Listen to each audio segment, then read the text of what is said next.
Very often experienced investors will point to money management as being one of the most important concepts to not only account longevity and profitability, but just survivability in the market.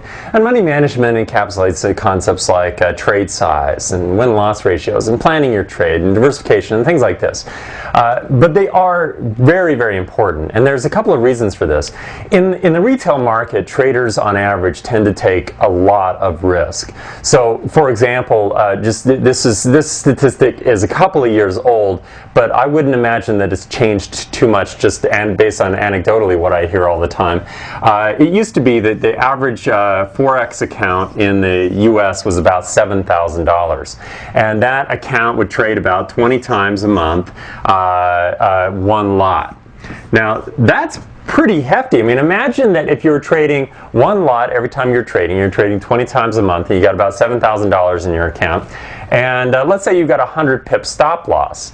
Well, that's a 17% risk exposure. If you lose that 100 pips, then you're losing 17% of your total portfolio. Now, the problem is that traders will look at this and they'll say, yeah, but if I risk very heavily, if I get a lot of exposure on a per trade basis, then sure, I have some exposure here. But in absolute dollar terms, I have the opportunity to make much more as well per trade. Well, that's true if you're just looking at things on a one trade by one trade basis. The problem is it all breaks down when you start to look at a series of trades. So you're not going to just trade one time and roll the dice. You're going to be trading many times. So what happens is that, let's say, trade number one here, you start out with $10,000, okay? And you're taking a very heavy position and you wind up losing 20% of that $10,000. Well, you now have an $8,000 portfolio. So this is an extreme example, but I think it'll make the point really well. Now, in trade number two, you're starting out with your $8,000, and this time you made 20%. So you had a profitable position here. Now, you're losing and you're winning the same percentage amount, but at this point, you're actually only up to $9,600, so you're still not even at break even. Well, what happens is that the market streaks.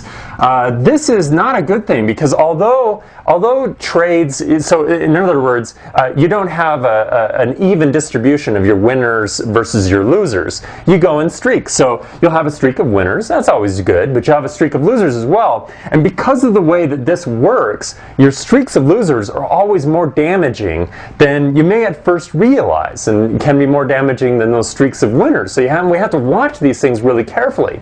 Well, let's look at an example system. I'm going to show you a couple of screenshots. Now, I picked a profitable system, and we're going to look at the first screenshot here. In this one, I risked 1% of my portfolio. Now, this was based on a Forex pair, but the same thing is true regardless of what market you're trading, especially if you're actively trading.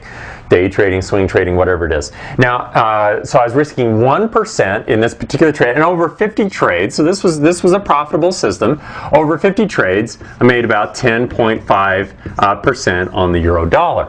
Now, if I up that leverage, so if I up that exposure, the amount that I'm risking per trade, I actually wind up making less. So going to 2%, I actually make 8.26%, and that's because every time I would go on one of those streaks of losers, I would have an even deeper pit to dig myself out of. Similarly, going from 3%, now I'm losing 6.35%.